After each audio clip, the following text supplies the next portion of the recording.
The Lord be with you. And with your spirit. A reading from the Holy Gospel according to Mark. Glory to you, O Lord.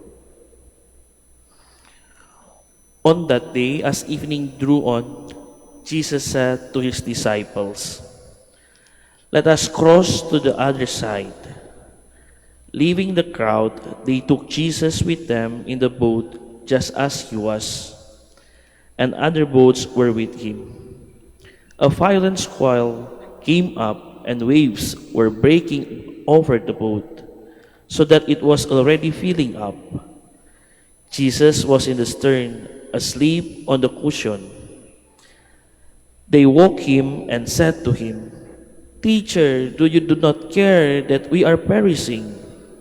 He woke up, rebuked the wind, and said to the sea, "Quiet, be still." The wind ceased, and there was great calm. Then he asked them, "Why are you terrified? Do not yet have faith?" They were filled with great awe and said to one another, "Who then is this whom even wind and sea obey?" Brothers and sisters, the Gospel of the Lord. Praise to you, Lord Jesus Christ. Please be seated. Magandang umaga po sa inyong lahat. Pakibati po na inyong mga katabi dyan. Magandang umaga. Alam niyo po, sa mga nanonood, live stream, kami po dito sa loob ng Basilika ay nagising po na mas maaga. Kasi kaninang 4 a.m. po ay nagkaroon kami dito ng dawn procession para sa ating mahal na ina.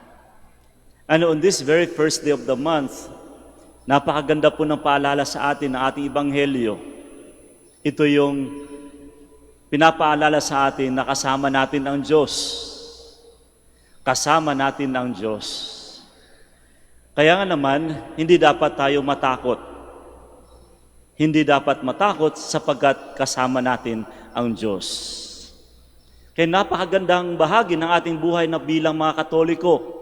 Bakit mahalaga sa atin ang pagsisimba, ang pagkikiisa sa mga liturhiya, sa ating mga simbahang Katolika, sapagkat laging pinapaalala sa atin, kung napapansin nyo, every beginning of liturgical celebration, we always hear the word or the line, "The Lord is with you."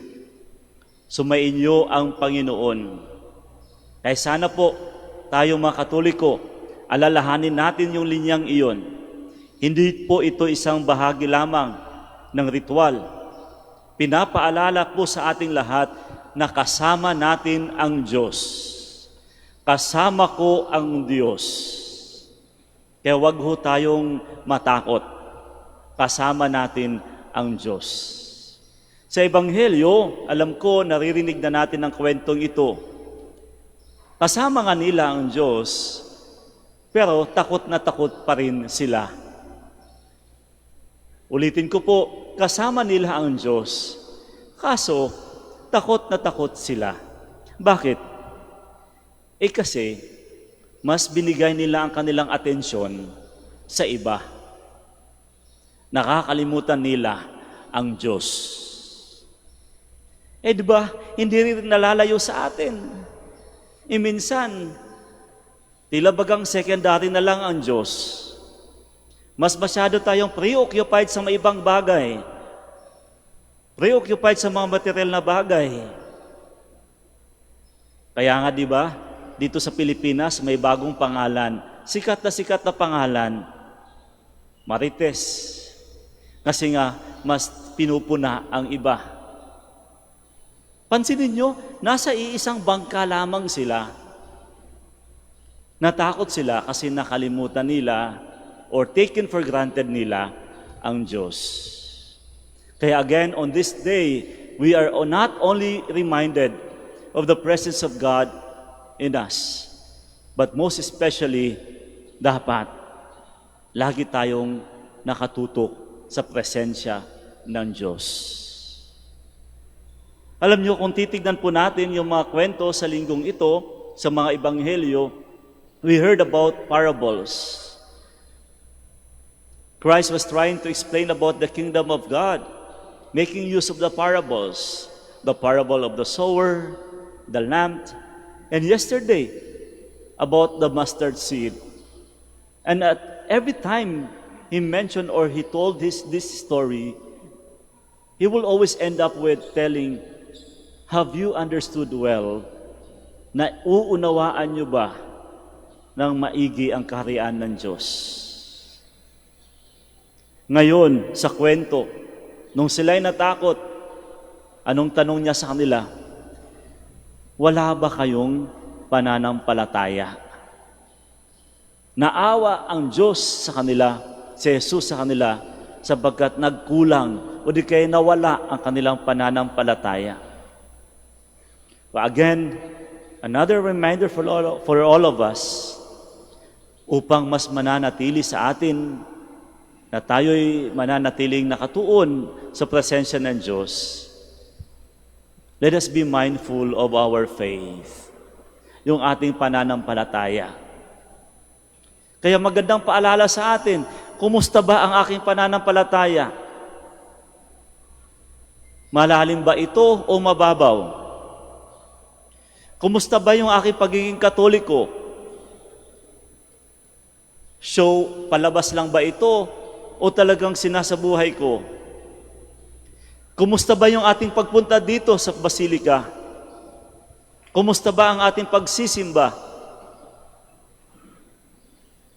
Buo ba ang ating pananampalataya? Tuwing tayo nagsisimba, handa ba ang ating mga kalooban na tanggapin ang Eucharistia? O baka naman natutulog lamang tayo dyan. Yung iba, minsan na nga lang, isang oras na nga lang, sumisilip-silip pa rin yung cellphone. Kaya magandang tanong sa atin, kumusta ba ang ating pananampalataya? Buo ba ito? Alam nyo, ang ating pagtitipon ngayon, pansinin nyo po lalo sa mga nanonood dyan, puno po kami dito sa Basilika. Ito po mismo pagtitipon na ito ay simbolo ng ating manalim na pananampalataya. Gumising tayo ng alam ko, marahil yung iba dito, kagabi pa umalis sa bahay. Makarating lang sa 4 o'clock dawn mass. Yung iba'y galing pa sa ibang bansa, ibang bayan, makapunta lang dito. Ito po ay simbolo ng ating malalim na pananampalataya. Bagkus ang paanyaya po sa ating lahat, sana'y tuloy-tuloy ang ating pagsisikap na maging mas malalim pa ito, malalim na pagsasabuhay nito. Alam nyo, dito po sa Our Lady of the Rosary of Manaoag, lagi po namin pinapaalala yung tinatawag nating blessing. Kilala po itong basilikang ito sa blessings ng religious articles, sa blessing ng mga sasakyan. At alam nyo, bahagi po ng aming ministry ay pinapaalala po sa ating lahat na kapag tayo'y pagdating sa blessing, mahalaga po yung tayo mismo ang nabibless.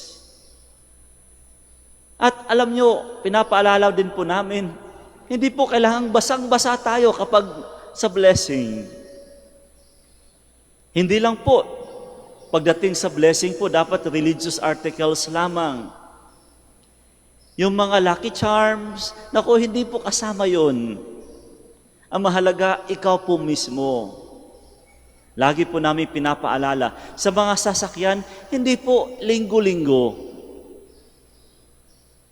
Ang mahalaga po, tayo mismo ay may malalim na pananampalataya.